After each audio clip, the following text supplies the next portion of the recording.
अब इसी थीम को आगे बढ़ाते हैं और बात करते हैं हमारे साथ हमारे जो अगले गेस्ट जुड़े हैं एडलवाइस एसेट मैनेजमेंट के सीआईओ इक्विटीज़ त्रिदीप भट्टाचार्य। त्रिदीप जी, गुड आफ्टरनून। सबसे पहले तो ये इस साल की नमस्कार हमारी पहली एंड हैप्पी इंटरेक्शन, न्यू तो ईयर। आपको happy new year. Thank you, आपको भी। इस साल इक्विटीज़ से आपकी क्या एक्सपेक्टेशन होंगी, किस तरीके के रिटर्न्स एक्सपेक्टेशंस होंगी, और अगर आप उसको थोड़ा ब्रेक कर सकें कि फर्स्ट हाफ कैसा रह सकता है, सेकंड हाफ कैसा रह सकता है। जी। So first of all as I said, आपके थ्रू आपके सब दर्शकों को नए साल की शुभकामनाएं। मैं ये कहना चाहूंगा कि वी आर हम ये साल, जो पिछले साल जो हमने देखा 2024, वो था एक basically you know politics of elections. काफी सारे नए गवर्नमेंट्स आए, top 20 Nations across the globe में गवर्नमेंट चेंज दिखाई पड़ा।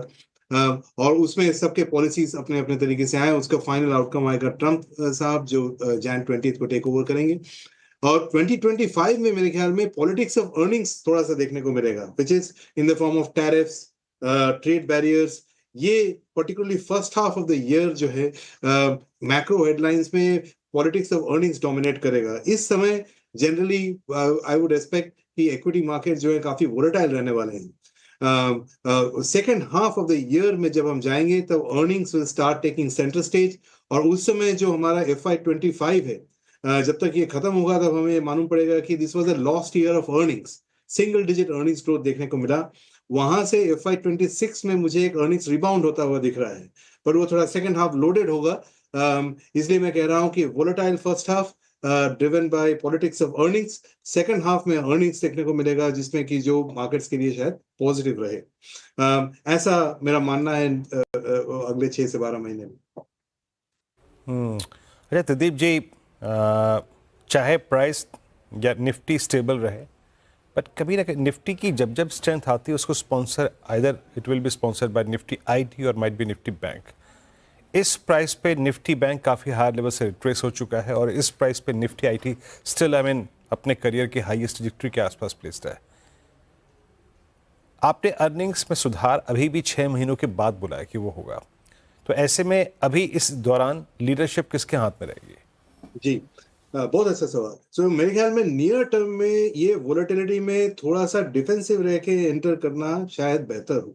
सो मैं ये कहूंगा near term point of view से, जैसे गवर्नमेंट की काफी सारी डिसीजन मेकिंग पिछले साल नहीं हुई, वो मेरे ख्याल से Q4 में जो जैन मार्च क्वार्टर है उसमें हो, तो उसका बेनिफिशियरीज को फायदा हो। आईटी, जबकि नया साल शुरू होगा, थोड़ा सा यूएस कॉर्पोरेट स्पेंडिंग की तरफ पॉजिटिविटी बनी रहे, तो उसकी शायद लीडरशिप बनी रहेगी। सो कुछ हद तक कैपिटल गुड्स, कुछ हद तक आईटी, कुछ हद तक फार्मा, ये 3 सेक्टर मुझे नियर टर्म में लगते हैं कि जो शायद बेहतर कर जाएं।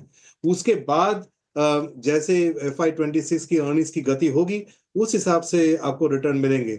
इसमें मैं एक चीज बोलना चाहूंगा कि जो FY25 में एक ट्रेंड जो देखने को मिला, जो थोड़ा नया था मार्केट्स के लिए, वो ये था कि पहली बार 3 साल में इंडिया में एक अर्निंग्स डाउनग्रेड साइकिल देखने को मिला, to the tune of anywhere between 6 to 8%। ये इंपॉर्टेंट है हमको नोट करने के लिए, क्योंकि काफी समय ऐसा होता है कि पिछले 2-3 साल से हम अर्निंग्स अपग्रेड देख रहे थे इंडिया में। पहली बार because lack of government decision making और थोड़ा मौसम का भी दारोमदार ठीक नहीं रहा, उसके चलते अर्निंग्स डाउनग्रेड देखने को मिले। ये अर्निंग्स डाउनग्रेड का रिवर्स होना मार्केट्स के लिए बहुत जरूरी है। और आप मुझे पूछें कि अगर ये क्या Q3 में होगा, जो कि जिसके की रिजल्ट भी आने वाले हैं, मेरा गेस होगा कि शायद नहीं। सो नियर टर्म में अर्निंग्स वोलेटिलिटी के चलते ये जो डाउनग्रेड साइकिल है ये कंटिन्यू करेगी। पहला जो अप साइकिल आने के चांसेस हैं वो है Q4 में, जो कि जैन मार्च क्वार्टर के नतीजे जो आएंगे मार्च अप्रैल मई जून तक। तो वहां तक की ये वोलेटिलिटी में एक थोड़ा सा डिफेंसिव आउटलुक लेके चलना ही शायद बेहतर होगा। उसके बाद फिर अर्निंग्स विल टेक ओवर।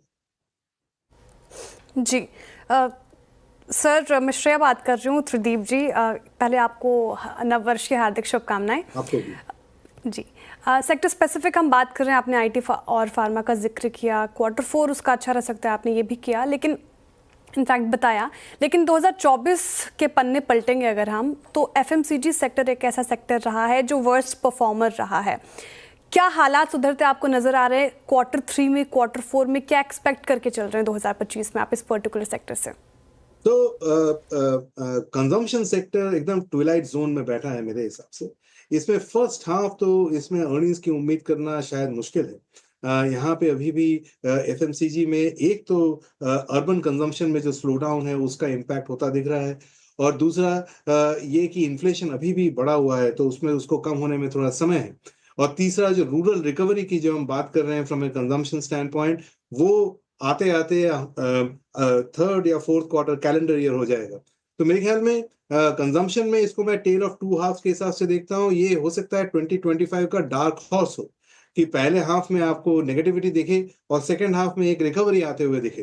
तो मेरा मानना यह है कि शुरुआती तौर पे इसमें शायद अंडरवेट होना चाहिए, but as through the year जैसे मौका मिले ये टर्न अराउंड, ये सेक्टर में टर्न अराउंड देख सकते हैं, particularly on the discretionary side. Staples में मुझे थोड़ा सा डिसरप्शन होता दिख रहा है, वो समय होगा लगेगा ठीक होने में।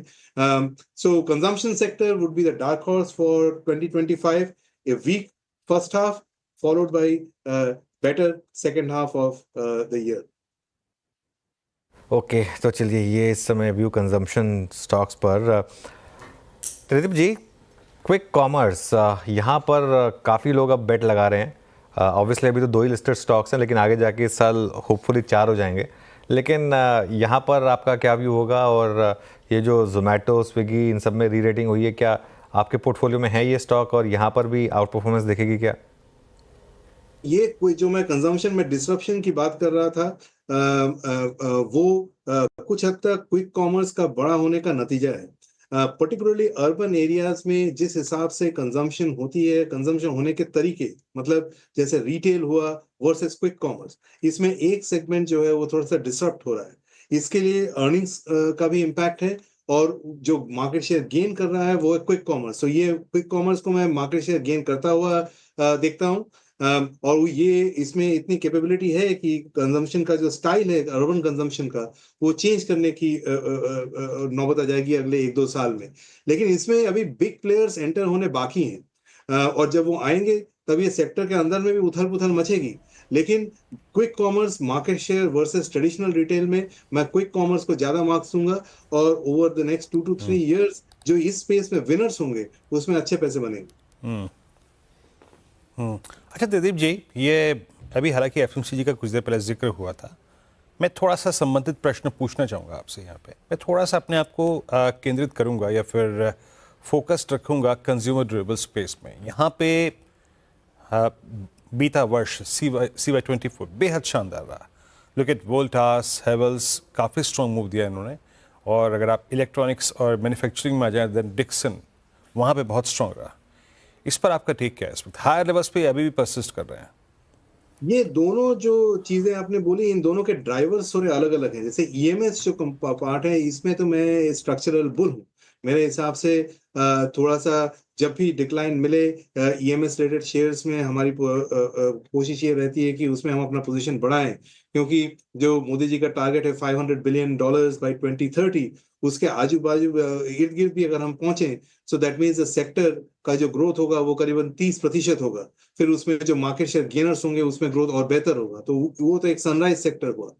लेकिन उसको छोड़ करके कंज्यूमर ड्यूरेबल्स में पिछले 2-3 साल में जो समर का रुझान था वो उतना अच्छा नहीं हो पाया, इसलिए इनके नतीजे खराब थे। तो बेस बेहतर था, इसलिए पिछले साल जो शेयर्स के आपने नाम लिए, जो कंपनीज के आपने नाम लिए, उन्होंने अच्छा किया। ये साल समर कैसा रहेगा उस पर डिपेंड करेगा ये शेयर्स कैसे करेंगे। तो ये थोड़ा सा सिक्लिकल है। दूसरा जो आपने ईएमएस बोला वो स्ट्रक्चरल है। और कंज्यूमर ड्यूरेबल्स में, पर्टिकुलरली कंज्यूमर डिस्क्रिशनरी में मुझे अच्छे खासे पैसे बनते हुए दिख रहे हैं। लेकिन कंज्यूमर डिस्क्रिशनरी में जो आपने बोला उसको छोड़ के मैं बिल्डिंग मटेरियल्स, उनका भी नाम लेना चाहूंगा, जो कि शायद अगले 12 से 15 महीने जिनके तारे शायद बेहतर निकले, क्योंकि वहां पे बेस काफी बेहतर हो चुका है, और रियल एस्टेट की जो अपसाइकिल है उसका थोड़ा सा सेकेंडरी इम्पैक्ट उनमें देखने को मिले। जी बिल्कुल।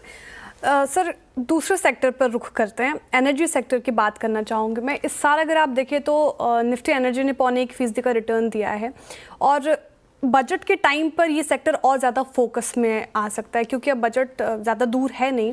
तो जिस तरीके से सरकार की नीति अगर आप देखें, सोलर एनर्जी को और बूस्ट मिलना, आत्मनिर्भर भारत की बात हो, तो ये स्पेस फिलहाल आपको कैसा लग रहा है? इनफैक्ट अगर 2025 के फर्स्ट हाफ की ज़्यादा बात करें तो इसमें हम अंडरवेट हैं और शायद अंडरवेट ही रहे नियर टर्म में।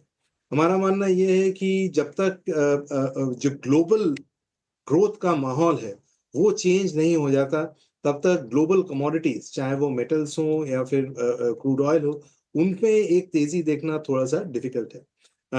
और दूसरी बात ये कि जो केवल इंडिया में ही नहीं, ग्लोबली रिन्यूएबल्स की तरफ फोकस काफी बढ़ रही है given global warming and stuff like that. तो उसके चलते, और प्लस अगर आप ट्रम्प के पॉलिसीज देखें, इनको जोड़ करके देखें, तो कुल मिला के मेरे हिसाब से जो नियर टर्म है, अगले 3 से 6 महीने में शायद क्रूड ऑयल और कमोडिटी प्राइसेस बहुत ज्यादा तेजी में ना रहे, ऐसा हमारा मानना है। और उस हिसाब से हम अंडरवेट भी हैं इन सेक्टर में from a growth stand point.